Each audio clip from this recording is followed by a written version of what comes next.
이제 오늘 본 말씀에 양과 목자에 대해서 나오는데요. 성경이 어려운 이유 중에 하나가 이제 이 양이나 목자, 이거는 우리가 이제 농경문화잖아요. 우리는 이제 농경문화인데 이제 거기는 성경이 쓰여진 배경은 이제 유목문화잖아요. 이제 양을 치고 이제 목자가 있고 우리는 이제 농부가 있고 이제 그러는데 오늘 이제 양에 대해서 나옵니다. 근데 여러분, 양이라는 것이 어떻습니까? 양이라는 것이 이제 우리 주위에서 쉽게 볼 수 없는 것입니다. 그래서 어떻게 보면 이제 우리가 알고 있는 양, 그것은 이제 그 성화, 예수님과 함께 있는 그 양, 그것을 우리가 이제 그걸 이미지로 알고 있는 거죠. 여러분, 우리에서 성화, 예수님과 함께 나오는 그 성화에 그려진 양은 어떻습니까? 깨끗하고 온순하고 잘생겼고 점도 없고 흠도 없고 그냥 예수님과 너무나 친한 사이죠. 근데 여러분, 실질적으로 양은 그게 아니라고 합니다. 양은 어리석고 방향 감각이 없고 그 다음에 자기 보호 능력이 없고 작은 소리에도 이게 두려움을 떨고 그리고 또 그 잘못된 방향으로 가기 쉽고 제 길로 가기 쉽고 이처럼 양은 아주 약한 동물입니다. 그리고 자기 고집이 센 거죠. 그래서 중동에서는 이 욕을 이제 이렇게 양에 비유한다고 합니다. 예를 들어서 이 양 같은 놈아 하면 이제 그게 욕이 된다고 합니다. 이 양 같은 놈아 하면은 너는 왜 그렇게 어리석고 방향 감각도 없고 자기 보호 본능도 없고 왜 네 멋대로냐, 이제 그런 이제 욕인 거죠. 예. 오늘 주님께서 이제 주님을 목자 그리고 우리를 양에 비유하십니다. 여러분, 우리가 양 같은 존재라는 거죠. 방향 감각도 없고 제멋대로고 보호 본능도 없고 작은 소리에도 두려움에 떨고 이런 연약한 양과 같은 존재이지만 그러나 주님께서 우리를 주님의 양으로 삼아 주셨다라는 거죠. 주님께서 우리의 목자가 되어 주셨다라는 것입니다. 주님께서 우리의 목자가 되어서 우리를 이끌고 간다라는 거죠. 여러분, 비록 양이 방향 감각도 없고 자기 보호 본능도 없고 제 갈 길로 가기를 좋아하지만 작은 소리에도 두려움에 떨지만 그러나 목자가 양을 따르면 죄송합니다. 양이 목자를 따르면 양은 안전합니다. 양은 목자만 따르면 됩니다. 여러분, 그것이 바로 은혜인 것입니다. 우리가 성도들이 주님만 따라가면 됩니다. 여러분, 그러한 은혜로운 삶을 살아가는 저와 여러분이 됐으면 좋겠습니다. 이제 지난 시간까지는 요한복음 9장에 대해서 우리가 살펴보았습니다. 요한복음 9장에 보면은 이제 맹인의 이야기가 나옵니다. 예수님께서 맹인의 눈을 뜨게 하십니다. 그리고 이 맹인이 예수님으로 말미암아 눈을 뜨게 되는데, 그런데 이제 당시 바리새인들, 종교 지도자들은 이 예수님을 이제 이 죄인이라는 그 프레임을 씌워서 이제 예수님을 제거하고자 하는 그런 어떤 나쁜 의도가 있었습니다. 그래서 이 맹인을 불러다가 신문을 하게 됩니다. 어떻게 네가 이 경위에 이제 네가 눈을 뜨게 됐느냐, 그 경위에 대해서 묻습니다. 지금 바리새인들의 의도는 뭐였냐면은 이 맹인이 예수님을 부인함으로 인해서 예수님의 신성이 가려지는 것입니다. 오히려 예수님께서 안식일 어겼다는 그 죄인의 그 프레임에 걸려드는 것이 바리새인의 의도였습니다. 그러나 여러분, 이 맹인은 이 바리새인들의 의도대로 행동하지 않았습니다. 오히려 예수님을 두둔했습니다. 예수님은 잘 모르는 거죠. 왜 이 사람이 하나님으로부터 온 자가 아니면 제 눈을 치유할 수가 없습니다. 라고 이렇게 이야기를 하게 됩니다. 결국 바리새인들의 의도에 따르지 않는 이 맹인은 출교를 당하게 됩니다. 출교를 당했다는 이야기를 듣고 예수님께서 이제 그 맹인을 찾아가시면서 말씀을 하십니다. 그리고 대화를 하십니다. 네가 인자를 믿고자 하느냐? 이렇게 물어보실 때 맹인이 대답합니다. 주여, 그가 누구십니까? 내가 믿고자 합니다. 이때 예수님께서 말씀하십니다. 네가 그를 보았거니와 지금 너와 말하고 있는 자가 그이니라. 맹인이 말합니다. 주여, 내가 있나이다. 물론 예수님께서 이 맹인의 눈만 치유한 것이 아니라 이 맹인의 영적인 어둠까지 치유하셨습니다. 이 맹인이 영적으로 눈이 떠서 예수님을 나의 구원자로 알게 되었습니다. 그리고 예수님을 믿게 되었습니다. 예수님을 믿었다라는 것은 예수님을 마음에 영접했다라는 거죠. 그리고 여러분, 인격적인 관계를 맺게 되었습니다. 여러분, 이 맹인은 이후에 예수님에 대한 그 믿음 가운데 살았을 것입니다. 오늘 요한복음 10장은 이 목자에 관한 이야기입니다. 근데 여러분, 제가 궁금했던 거는 요한복음 9장 다음에 맹인을 치유하신 사건 다음에 왜 선한 목자 이야기가 나왔을까 하는 것입니다. 근데 우리가 그냥 이 맹인을 치유하신 사건과 선한 목자의 사건을 따로 분리해서 생각을 합니다. 그런데 제가 말씀을 묵상하면서 이 맹인의 치유와 선한 목자의 그 이야기는 따로 떨어져 있는 것이 아니라 서로 연관되었을 것 같다라는 생각이 듭니다. 여러분, 어떤 측면에서 그렇습니까? 이 맹인이 예수님을 믿었습니다. 예수님을 영접을 했습니다. 그렇죠? 그리고 이 사람은 예수님을 믿는 믿음 가운데 살았을 것입니다. 근데 여러분, 우리도 동일하게 마찬가지입니다. 우리도 예수님을 믿었습니다. 예수님을 영접을 했습니다. 여러분, 그러면 거기서 끝이 난 걸까요? 아니죠. 우리가 예수님을 믿고 예수님을 영접하는 그 순간에 주님께서 우리 안에 오십니다. 성령께서 내 안에 오셨다라는 것입니다. 성령이 내 안에 오신 주님이 이제 나의 선한 목자가 되어 주십니다. 그리고 그 주님께서 나를 인도해 가십니다. 여러분, 주님께서는 지금 구원의 그 과정 가운데 말씀하고 있다라는 거죠. 믿고 영접했으면 그 믿고 영접한 자에게 선한 목자이신 주님께서 오신다라는 것입니다. 그리고 성도들은 이 선한 목자의 삶을 따라서, 이 선한 목자를 따라서 삶을 살게 되고 결국 구원에 이르게 된다라는 것입니다. 오늘 예수님께서 7절과 8절에 말씀하십니다. 요한복음 10장 7절 8절에 그러므로 예수께서 다시 이르시되 내가 진실로 진실로 너희에게 말하노니 나는 양의 문이라. 나보다 먼저 온 자는 다 절도요 강도니 양들이 듣지 아니하였느니라. 예수님께서 양의 문이다라고 말씀하십니다. 여러분, 양의 문이다라는 것이 무엇일까요? 네, 제가 사진을 한번 준비했습니다. 사진 한번 보시겠습니다. 네, 이스라엘에 가면은 이제 거기가 이제 목초지대잖아요. 반건조지인데 이제 목초지대입니다. 그래서 이 광야에 중간중간에 양우리가 있습니다. 근데 이 양우리는 누가 개인이 소유한 것이 아니라 이제 그 목자들이 이제 그에 이동하면서 따라서 이 양우리를 이제 쓰는 것입니다.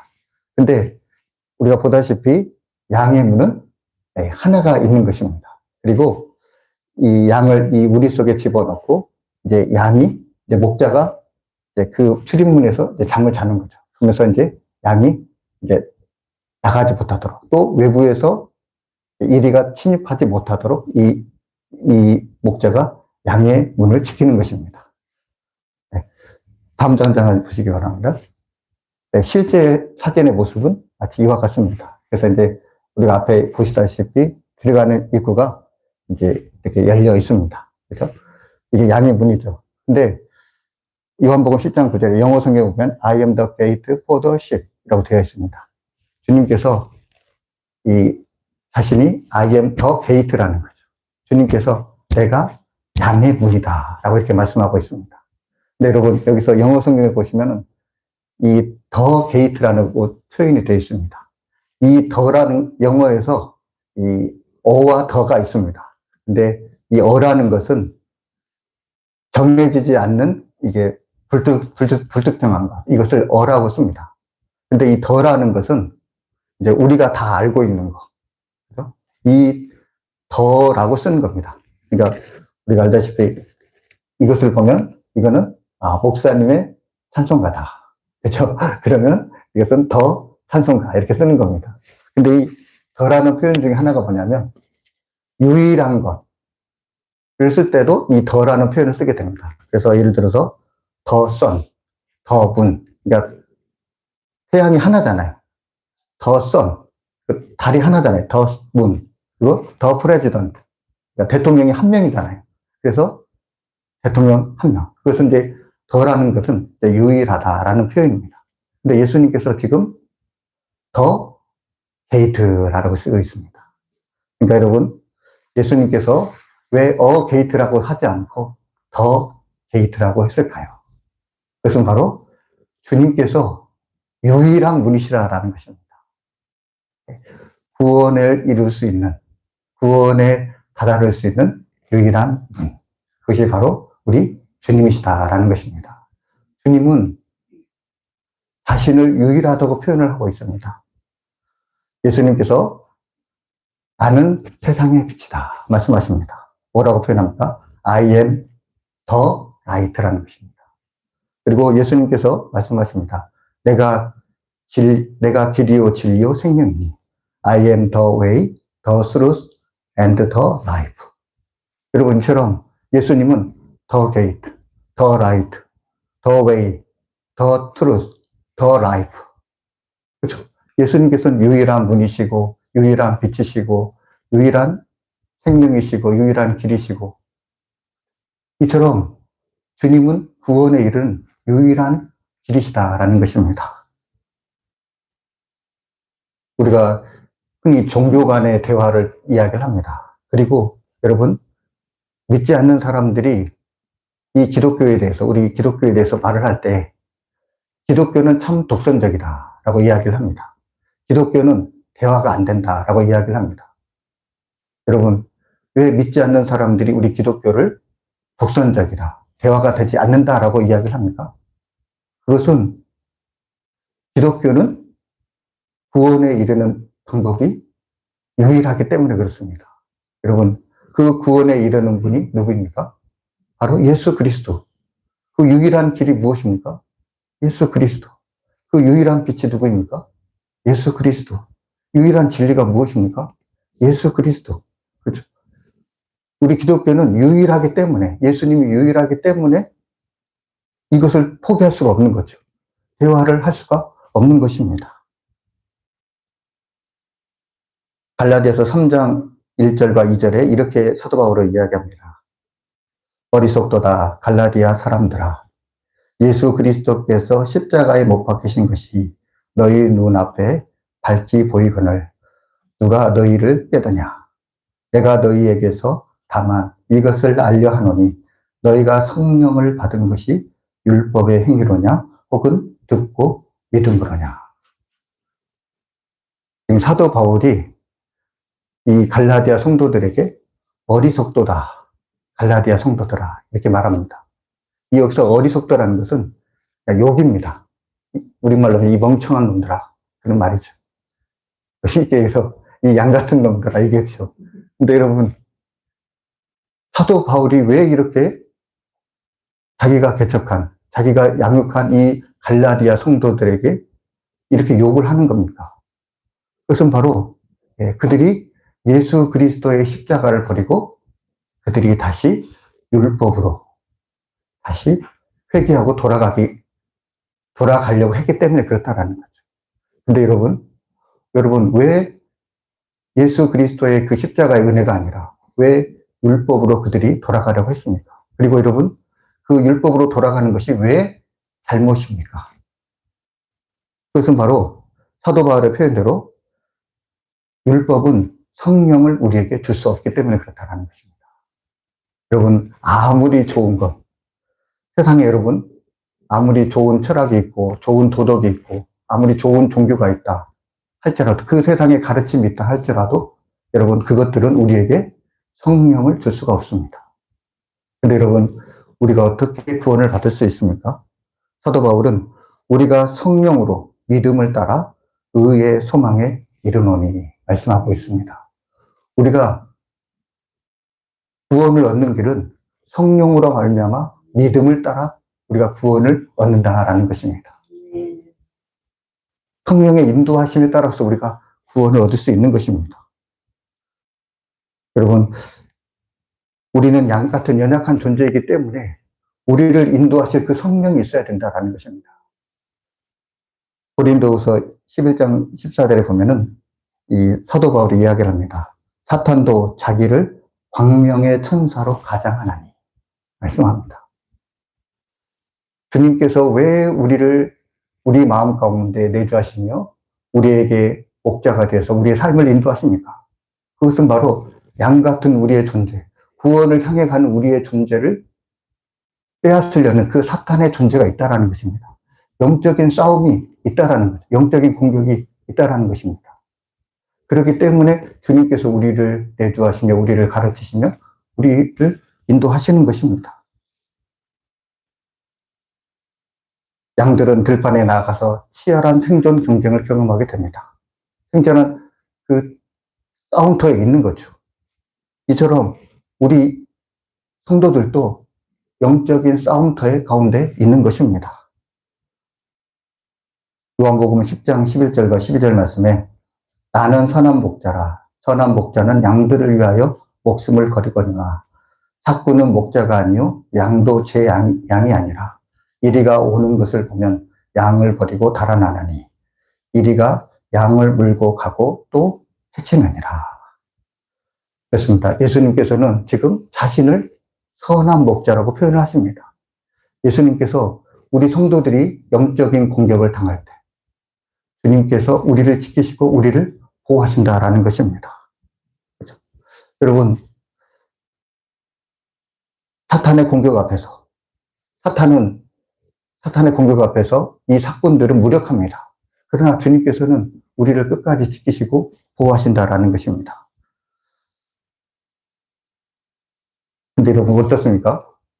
우리가 세상 살다 보면은 어떻게 보면 평온합니다. 영적인 공격이 없는 것 같습니다. 영적인 싸움이 없는 것 같습니다. 그러면서 우리의 마음이 느슨해지는 것입니다. 여러분, 영적인 싸움이 없어서 우리가 이런 영적인 공격을 당하지 않는 걸까요? 아닙니다. 여러분, 군인들이 있습니다. 군인들은 유사시에 이 적들과 싸워서 이 나라를 지킵니다. 경찰들이 있습니다. 경찰들은 시민들이 불편을 당하고 어려움을 당할 때 출동해서 구해줍니다. 그래서 도와주는 거죠. 근데 여러분, 이처럼 군인들과 이 경찰들, 위험한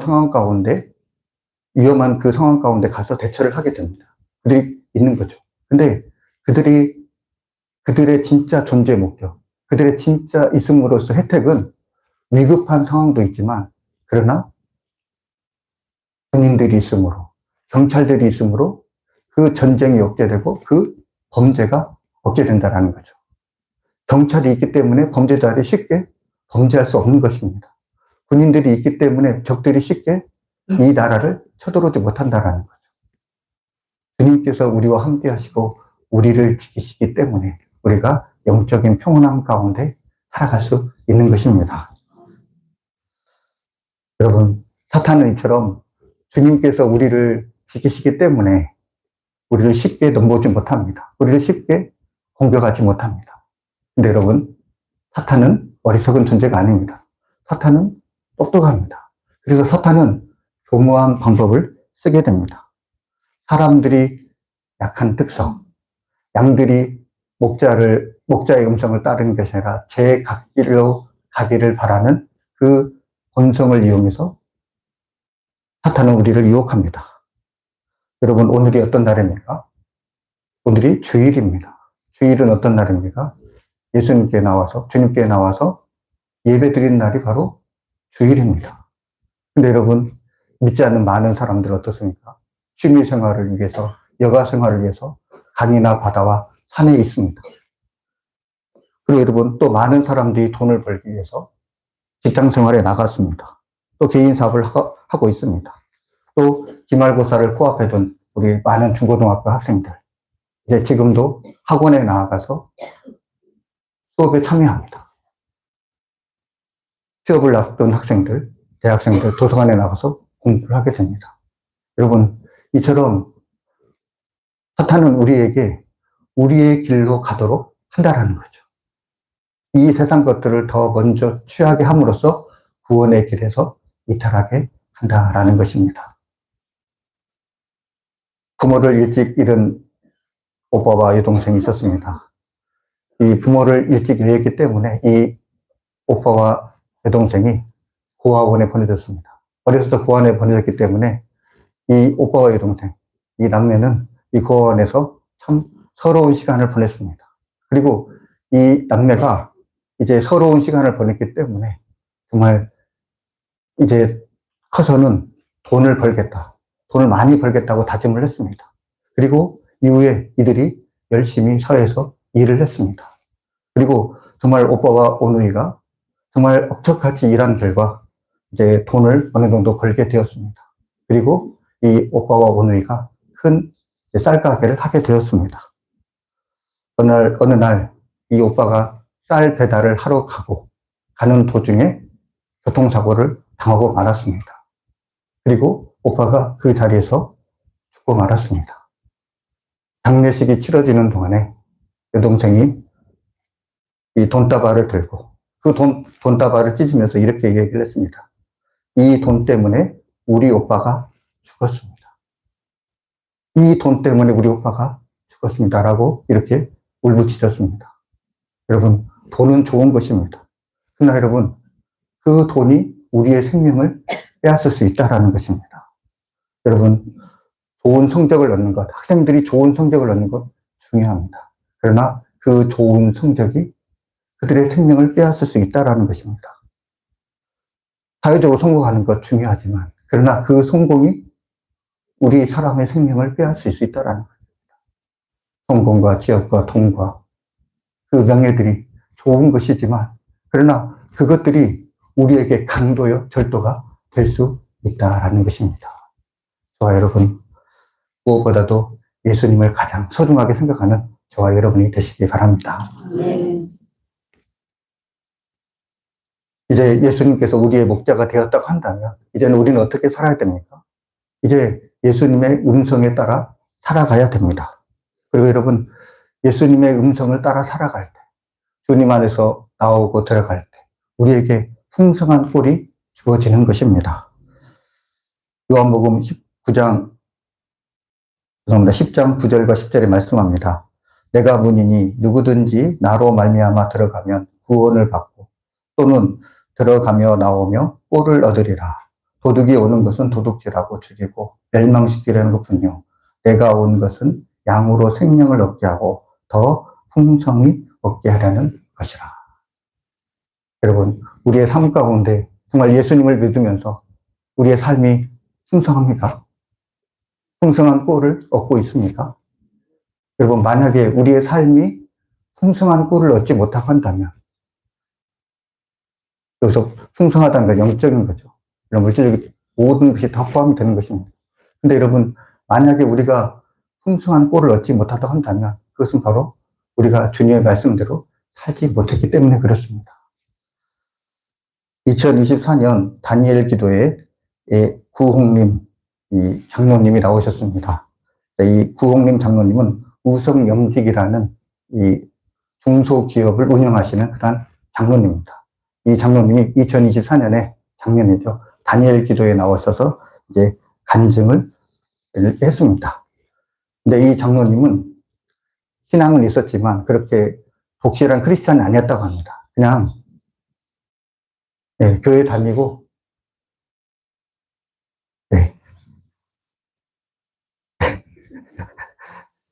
이 장로님은 그냥 교회에서는 좋은 신앙인, 그리고 밖에서는 그냥 세상적인 사업자 이랬습니다. 그리고 이 장로님은 생각하기에 그냥 사업해서 돈 많이 벌어서 11조 하면은 좋은 교인이다 이렇게 생각을 했습니다. 그런데 이 장로님이 이제 교회에서 제자 양육을 받게 되었습니다. 그래서 이 장로님이 이제 그 주님을 인격적으로 만나게 된 것이죠.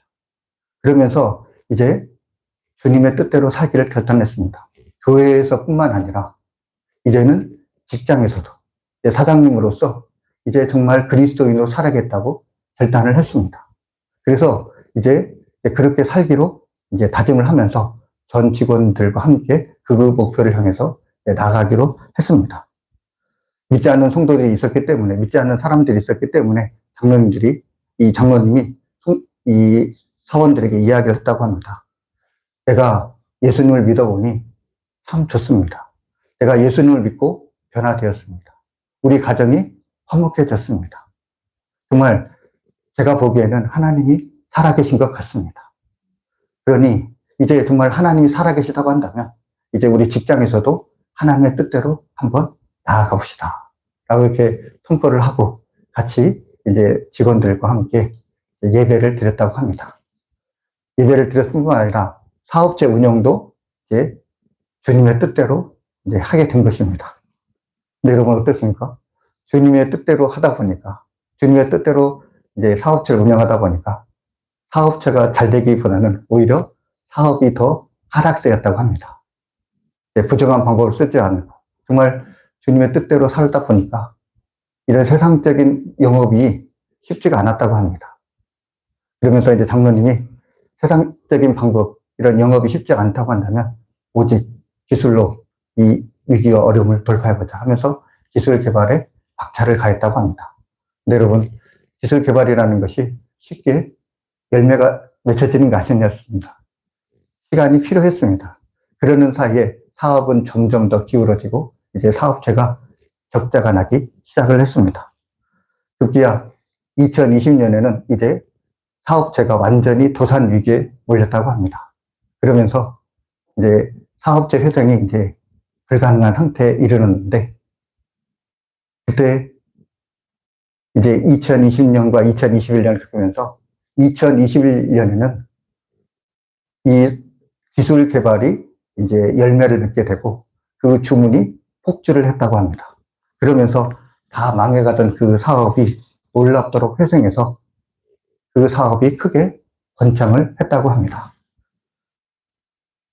그때 이 회장님이 주님께 물어봤다고 합니다. 아니 주님, 왜 이렇게 극단으로 몰고 갔다가 극단의 죽음에 이르게 했다가 왜 극단적으로 이렇게 다시 회생시켜 주십니까? 라고 물어보니까 주님께서 믿지 않는 사람들이 이 모습을 보고 진짜 하나님이 살아계심을 보게 하기 위해서 주님께서 그렇게 하셨다라는 그런 그 감동을 주셨다고 합니다. 여러분, 이 장로님 어떻습니까? 교회에서뿐만 아니라 일상에서도 주님의 뜻대로 살기로 다짐하고 그렇게 주님의 말씀을 붙잡고 살았습니다. 여러분, 그 결과는 어떻습니까? 주님의 그 은혜와 주님의 역사가 정말 그 사업체 가운데, 그 삶 가운데 풍성히 맺혀지는 것을 우리가 볼 수 있습니다. 주님이 나의 구원자가 되셨습니다. 그리고 여러분, 주님께서 우리를 인도하십니다. 주님이 나의 목자가 되셨고 주님이 나를 인도하셨다고 한다면 우리 성도들은 그 주님의 이끄심에, 주님의 그 음성에 따라 사는 것이 우리의 목자의 그 양인 우리의 해야 될 일입니다. 저와 여러분, 무엇보다도 매일매일 말씀하시는 그 주님의 음성을 듣고 그 주님의 음성을 따라가는 저와 여러분이 되시기 바랍니다. 나오며 들어가며 정말 주님 안에서 사는 저와 여러분이 되시기 바랍니다. 그러 가운데 주님께서 맡겨주시는 그 풍성한 꼴을 누리며 사는 저와 여러분이 되시길 주님의 이름으로 축복합니다. 아멘. 기도하겠습니다. 사랑의 주님, 주님께서 우리에게 찾아와 주시고 우리의 영의 눈을 열어주시고 우리가 주님을 믿고 주님을 영접하게 하시고 우리 마음 가운데 계심을 감사드립니다. 양의 문이 되신 주님, 우리의 구원의 유일한 길이 주님께 있음을 알게 하옵소서. 선한 목자가 되어 우리를 인도하시는 주님을 따라갈 수 있게 하여 주옵소서. 그리하여 생명의 꼴을 얻되 더욱 풍성히 얻을 수 있도록 인도하여 주옵소서. 이 모든 말씀 예수님의 이름으로 감사하며 기도하옵나이다. 아멘.